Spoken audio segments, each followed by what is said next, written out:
So it is 7:30 here. Good evening, everybody. Welcome. This has been an extraordinary week. I wanted to thank you for tuning in tonight to Symphony Tacoma.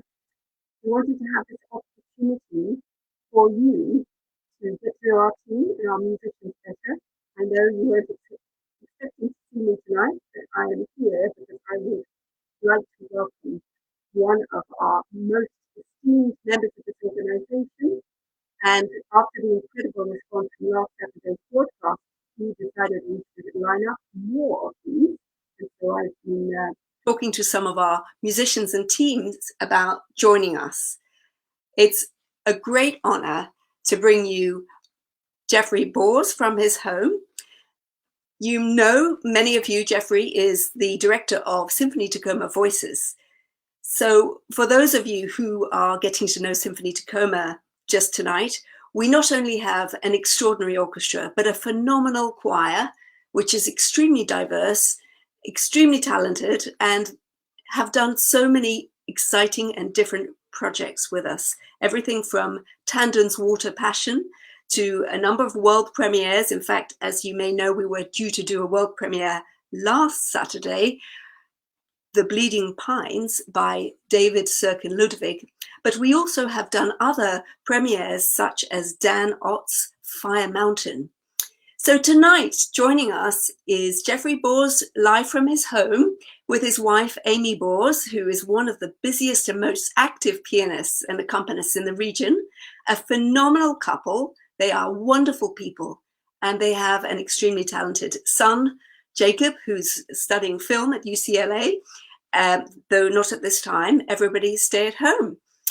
We must. So this time we are going to welcome Geoffrey to give you a presentation. He is the Director of Choral Activities and the Ruth Waters Professor of Music at the University of Washington in Seattle, where he leads a widely recognized, innovative and vibrant forward-thinking program. And you'll see that from the presentation he has to give you tonight. So if you're there on Facebook, please, maybe you'll be watching this on YouTube later, but please comment, please share with your colleagues. The more we can spread the word and make this a wonderful, intimate evening, the better. We're going to be having more opportunities to get together with other musicians from our orchestra. So I'm going to hand over now to our wonderful director, Geoffrey Boers. And I'll say, I'll be watching and I'll be on the other side of this screen if you want to say hi later on. But I'm looking forward to hearing you guys. Thank you, Sarah. Thanks for the wonderful introduction, and we'll talk to you later. Hi, everybody, and welcome to the second installment of Symphony Tacoma Saturday Night Chats. I hope this is the second of many. And welcome to our house. We were just saying a little bit earlier that we have semi-regular house concerts, and we have huge groups sometimes into our home for our concerts, but never have we been so nervous prior to a little time to have so many people in. But I guess, you know, it started to make me think about what positive silver linings for this terrible situation that we are in, being quarantined and separated from one another. People are so hungry and desiring to be together that we're being really creative. The whole world is being creative about how we can be together and share experiences. It's really brought into focus how important community is. And one of those things is we've never had as many people as are present right now in our home at the same time. And so we're really thankful that we have the opportunity to share with you all. Want to just say, scrolling across the bottom of the screen is just an invitation for you to offer questions and observations, and we're going to do our best with with the technology that we've got, and we're just figuring all of this out. So want you to just be as expressive as you want. That's another advantage of this kind of a venue. We musicians aren't used to communicating in real time during a performance or getting feedback in real time during a performance. Bear in mind that when you ask a question, if you do, or make a comment, that the lag time is probably about a minute before we can see what you post. Just a heads up about that. Seeing Sarah and us in boxes next to one another is reminding me of all the Zoom meetings that we've been a part of this last week. Isn't it amazing how many of us have been involved with that? Because it's such really the only way that we can get together with groups. I saw somebody say on Zoom, of course, or Facebook, 2 weeks ago, I'd never heard of Zoom, and now it's everywhere. And I think that's so true. And it's vital to the new work that we're having to do. Yeah, I want to show you a picture of the Symphony Tacoma voices last Monday night. And that was in a kind of a, what would you call it? A dress rehearsal for what we hope to do with rehearsals from now on. We had 40 or so of our members involved in that, and it was quite fun. Choirs are, as any musical organization, are social beasts, and we long to be together because our bodies are our instruments, and intricately connected to our emotions and our self-esteem and how we express who we are as human beings and in community with one another. And so to have that taken away from us is devastating at another layer beyond what we're experiencing as families and in our work. And so it has kind of led me to think about telling stories. I think a singer and a musician of any kind just desires to tell their story. And our story is, again, our music, and the music that the gift that we've been given and the way in which we think about this. And I've started thinking very strongly in being cooped up about how important storytelling is, and how important storytellers are, and that our seems as if our culture needs more storytellers. I was thinking historically, we've had shaman and rabbis and prophets, and then in the modern era, we've had Pete Seeger and James Taylor and Bob Dylan, and people who are musical storytellers who are very gifted at that process, and who somehow, when they talk, they tell not just their story, but they tell the story of all the people around them. So that's kind of the direction we're going tonight. I would like to show you a little clip of something that was sent to me. Thank you, Verity, for sending this to me, but it was very appropriate. And it shows the importance not only of the musician wanting to tell stories, but kind of the passion amongst them, and the idea of taking something that's traditional or old and applying it in a modern setting. What Verity sent to me this morning is a video of an opera chorus in Italy who made a video for the first responders and the people who are the nurses and people taking care of the people with COVID and struck down by the COVID virus. They created a virtual choir. Strangely enough, here are a whole bunch of professionals that are deciding that they'll just sing along with a soundtrack. And what you're hearing is a pre-recorded soundtrack. And what you're seeing is video of all these professional opera singers singing together. But I encourage you to watch their mouths, because you can tell that they're not all together. They're just singing along with a video feed.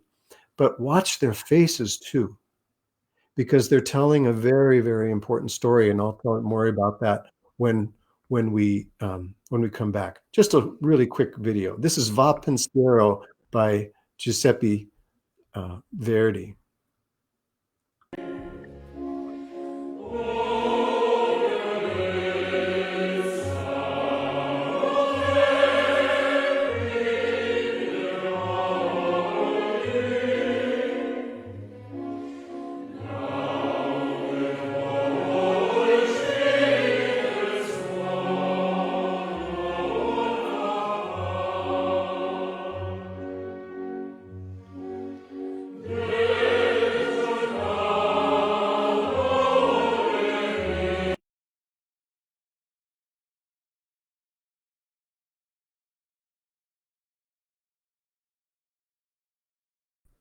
Here we are again. Yeah, Greg Utes, who is such a beloved member of our Symphony Tacoma family, he presents our pre-concert lectures constantly. And if you've ever been to one, if, you've been entertained and educated by him. And also, if you haven't been to one, you should go, because he really makes the learning great fun. He asks this question. He says, I ask my students to think about how much their love of music is the social activity of music and how much is the music itself. And how do you think about this dual attraction of musical performance? And I think that video says 1,000 words, that you can see that the process of just being together and just singing together is as important as the performance.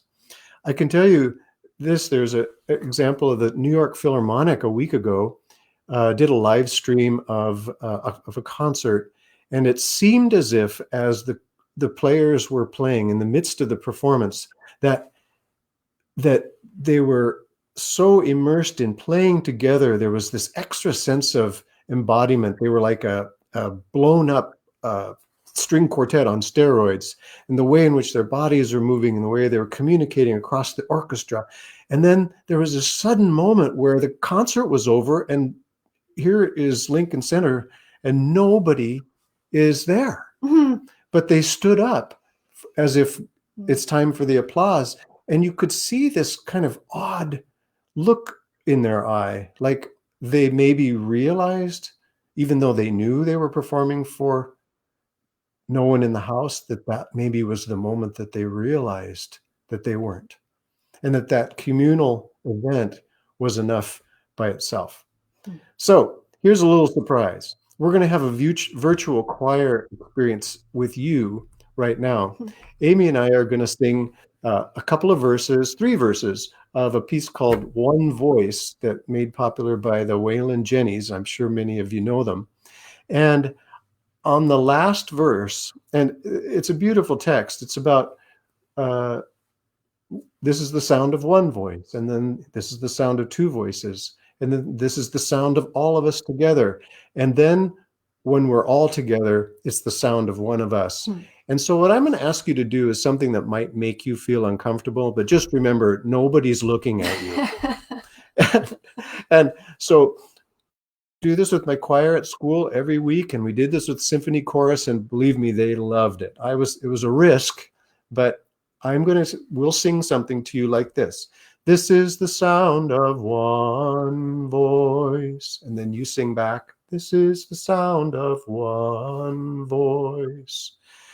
And we're not recording, and it won't show up on Facebook, I promise. But we'll be singing together. And as we do that, you'll know that there are a couple of hundred of you singing these words together and experiencing this cultural connective tissue, saying these words together in the various ways that we mean them. This is One Voice by the Wailin Jennies.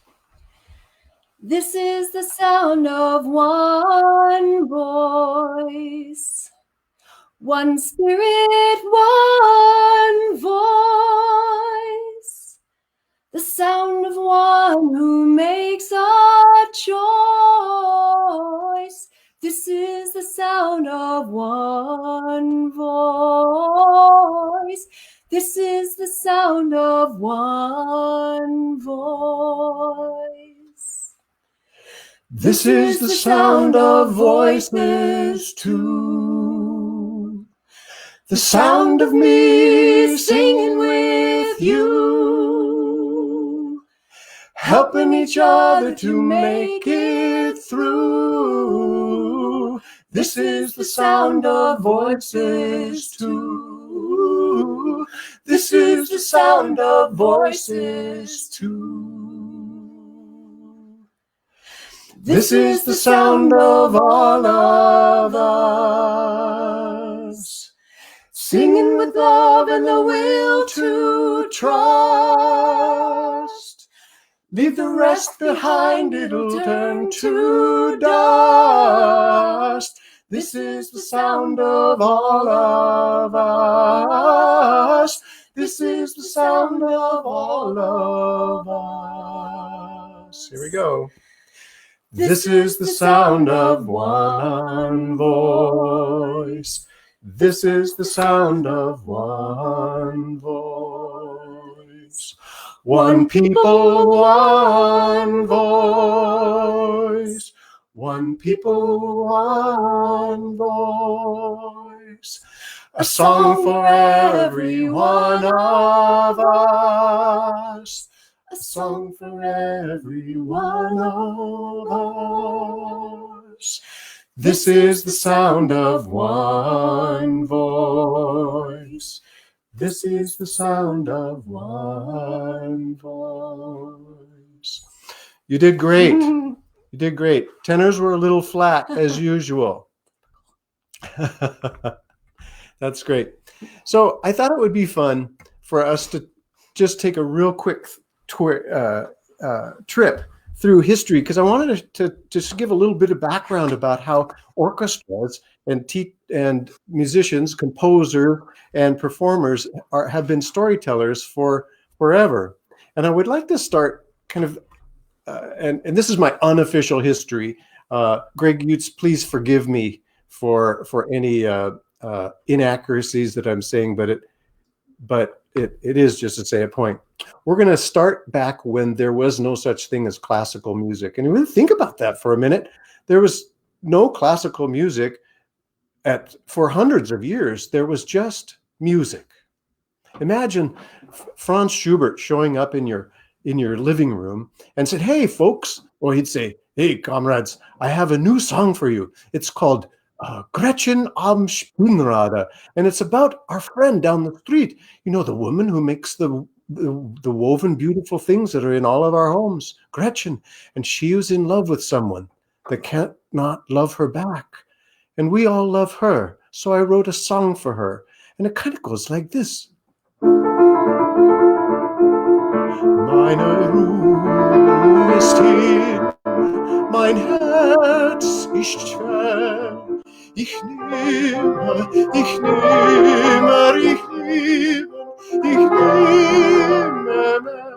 And he would go on and sing the whole song for everyone. And gathered around, they'd be able to respond immediately. They would weep and cry and laugh. And then they'd start singing the songs that they all knew together. And there was this interaction because basically Schubert was a rock star. He was a pop star, and he wasn't writing classical music. He was just writing music. And everyone just sang all these songs together. And then think of it. Say the church musician was sitting there, and he said, "This is a wonderful song. This is a wonderful tune. I'm going to take it. I'm going to write a mass that has the same tune instead of as the melody." He would write it for the mass. He'd write Kyrie eleison, and he might call it Missa con Spinnrad. And then all of the people at church were loving it because they knew this tune. I mean, it'd be like, say, Beyonce showing up in my living room and say, "Hey, I got this song. It's called, all the single ladies." And I said, "Well, okay, well, let's write a church service based on that." And it was all free reign, and everybody was sharing, and everybody just enjoyed this music because it was popular, and it was serious, and it was worshipful, and it was all shared. It was just music. But somebody came along about 1913 and wrecked the whole thing. Igor Stravinsky came up with this piece called The Rite of Spring, which of course we love, and it's a masterwork of all kind. But what he did is he had the audacity to write a bassoon part that's just way over the top, and it started way higher than a bassoon should ever be allowed to play. And that was the first thing that the audience heard, and they went ballistic and started throwing their chairs and screaming and yelling, and it became a huge failure. So all of a sudden, there was the music that people liked, and then there was this new music, this modern music, this as somebody called him, a Mardensky, Stravinsky, the Mardensky. And they didn't like his music at first. And of course, now it took time. Taste takes a while to develop, I guess. But now we had two kinds of music, classical music and modern music, which ushered us into a brand new period of music history, which I want to call the "you have to eat your vegetables" period. And it's because all of a sudden classical music started fighting for its place amongst the modern music, and modern music was a little more hip, and it was changing, and it was responding to the times and whatnot. But it was sometimes hard to listen to. It was kind of dissonant, and it was kind of sometimes harsh and ugly. And but so the classical musicians say, hey, no, we have to still listen to Brahms. We have to still listen to Tchaikovsky. We have to still listen to Mozart because, well, it's good for you. And so this kind of went on until about the 1970s. And I remember even as a child, people would say, well, Mozart makes you smarter. Well, you'll be better at math if you study music. And the kids really had a hard time wanting to listen to that music. Well, thank heavens, one time in the 1970s, the USA Today showed up, and they kind of made learning fun again. Because what happened is they started putting on the front page, do you remember this? Little factoids. And I don't remember. You don't remember? Oh. Well, you're too young. The factoids, I looked forward to them every day. And they would crunch a lot of information into just a little bit. Well, symphony orchestras and choir performances at that time thought, well, if we can make this music more accessible, more understandable, and put the info and squish it like a 45-minute symphony into some small sound bites, we can help people understand the music better. And thus was born the pre-concert lecture and longer program notes. And it's really, helped a group of people appreciate it, but not everybody. So throughout the decades, we're still looking for more ways to make this happen. And the next kind of thing that happened was that choirs and orchestras felt like we needed to get more hip. So one of the concerts, as a matter of fact, that was canceled, unfortunately, this next month was a concert called Video Game Live, in which choirs and orchestra plays orchestral music that was written for a soundtrack. Let me show you just a little clip of it.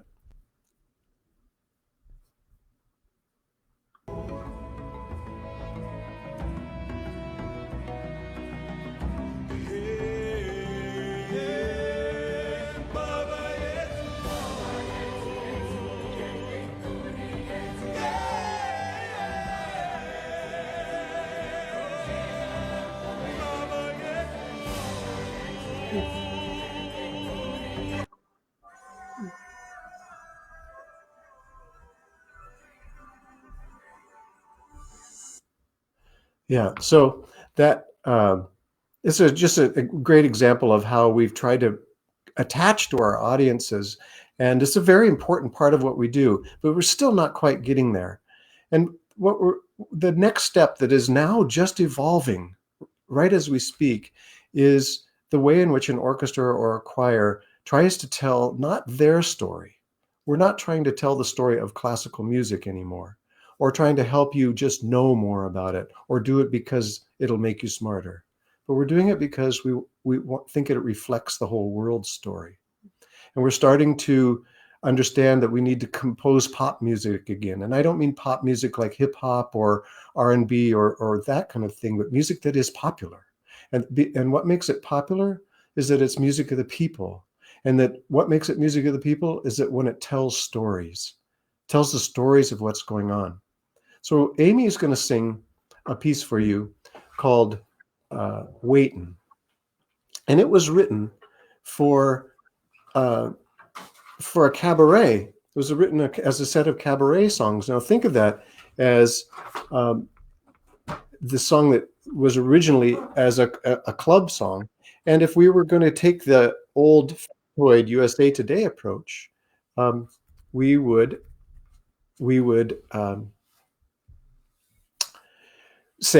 tell you all about that. But what modern performance is doing is recontextualizing all this music so it speaks to the modern age. The text is waitin', I've been waiting. And so what better piece for us to sing to a bunch of people who are quarantined is but a story about waiting.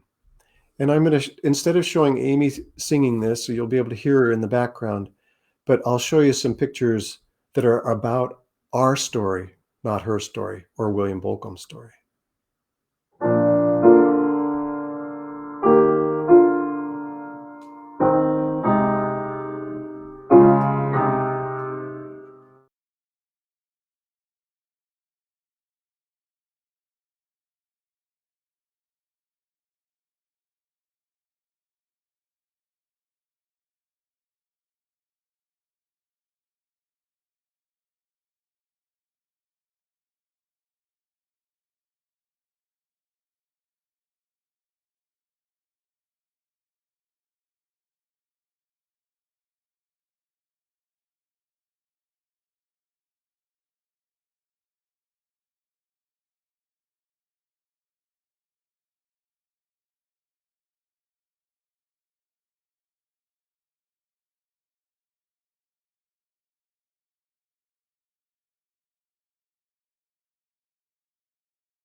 Sing the first verse again.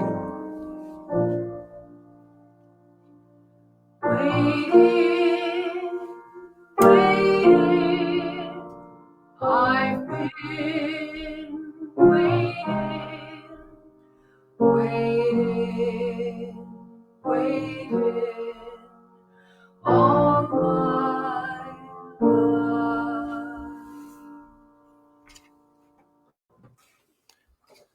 Thanks. I see we lost the sound for a little bit, but I hope that you can still get that for that short time, the idea of that the visuals give us a little bit of a different context to what the text meant.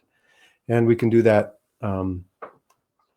throughout for all of our storytelling.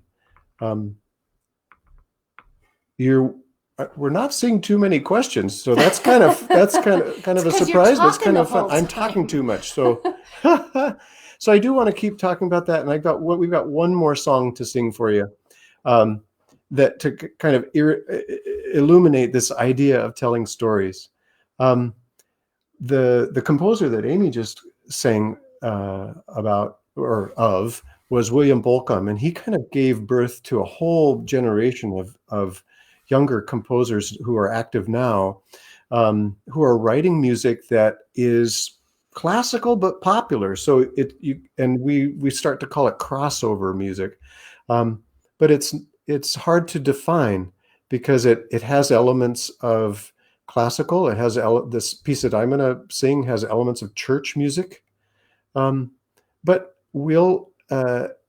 and you can't quite put your finger on it, and so it doesn't fit. Think about what I was saying about Schubert. It's really just music, but it tells a story.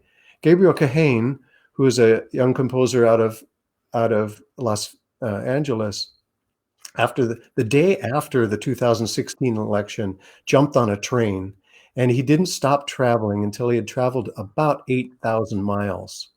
And he did that just to capture the stories of American people, to write a song cycle about that. So this next song is about a happenstance meeting on a train with these group of men who were sitting upstairs. They had camped out basically in the observation deck, in the top dome of the observation deck on the train. And they were there constantly. And what they were doing is hunkered down around the table, singing with one another. I see some notes from people reflecting as you asked, about our stories, and as you're going to sing of someone else's stories, imagine the stories that we will have after this time. And then just Amy Fuller asked, how did you, Geoffrey, become a good storyteller? And maybe I can answer that a little bit. It's in the very observations of others. It's in the gazing outward that I think that makes us better storytellers. When we stick to ourselves and to our own comforts and our own knowledge, then we miss opportunities. Yeah, that's the perfect thing to say. And this, we need to say this, is that we're so busy in 2020 wanting to tell our own story. And we shake our heads with wonder at our dysfunctional political system, no matter what your feelings are, no matter what your political opinions are. We shake our heads at this and can't figure out why they can't figure anything out. It's because they just want to tell their own story. And we do that here. And I think in this virus times, this pandemic times, our level of compassion has gone like this. And that's what Gabriel Kahane was doing. When he would ask them, he said, these guys were singing together, and he said, "Can I sing with you?" And they said, "No." And he said, "Why not?" "Well, we don't sing with people from the false world." And he said, "Well, what do you mean by that?" And he said, "Well, we have a faith in a world that you can't see. And we sing about that. And if you don't believe in the world that we can't see, you can't sing with us." Well, he came back the next day and said, "Can I sing with you?" And they said, "Still no." And they said, you don't share our faith." And he said, "Well, I have faith." And they said, "Well, what do you believe in?" He says, "Well, I'm Jewish." And they didn't say a word. They just turned around and started singing again. And so he went back later again that day, and he says, "I really just want to know your story." And so they started telling him a story. And that's the words of which I'm going to start singing in just a moment. But the point being is that it wasn't until he wanted to know their story that he was allowed to sing with them. And as Meryl Streep says, our job as artists is to step in other people's shoes so that the people who don't have the chance or the thought to step in somebody else's shoes have the feeling and the opportunity to feel what somebody else feels like. Then empathy grows, then our community grows. And that's what's important in this day and age. It's a gift of the orchestra, and it's a gift of the choir, as we get these opportunities again and again to step in those shoes and recreate and create those stories. So this is called Singing with a Stranger. Will we be able to keep the sound this time? Yeah, I think so.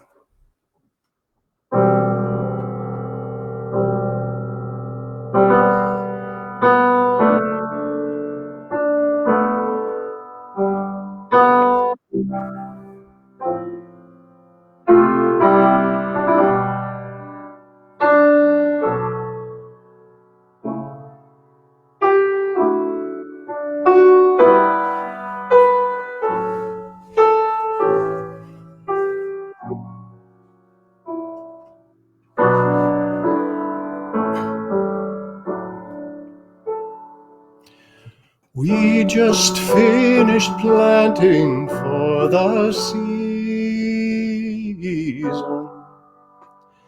and now we make our way to Pasco, Washington, to visit our distant relations on our once-a-year vacation. We took 2 buses and a train to get to this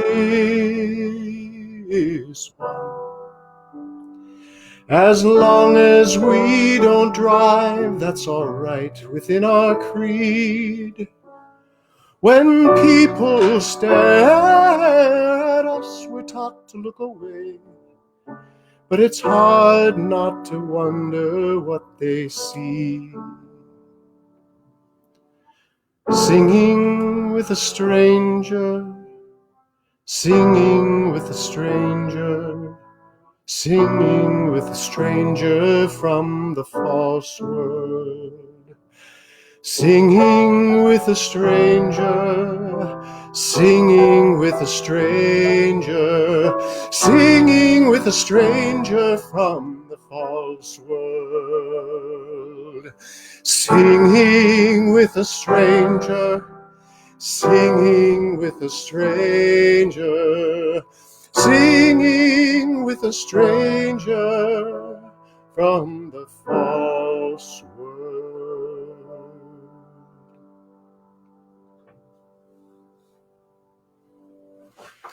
Amy, now I want to say thank you for spending this time with us tonight. And thank you for coming into our house. And thanks for listening to the story about stories.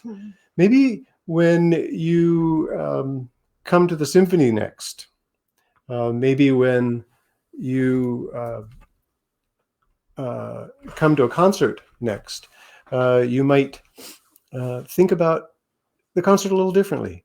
Not just wanting to be fulfilled, not just wanting to be moved, not just wanting to support, not just wanting to hear, but wanting to be told a story about yourself.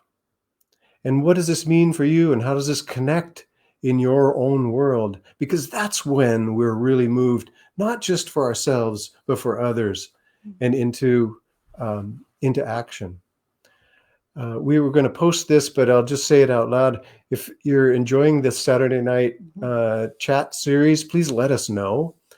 Give us some feedback. Happy to we're learning along the way, as you can tell. And always in this time, especially all arts organizations are needing your support. So if you want to support the Symphony Tacoma, which is your symphony, we're a big family, please go to symphonytacoma.org and give generously. Again, thank you for spending us this evening, and we will see you soon.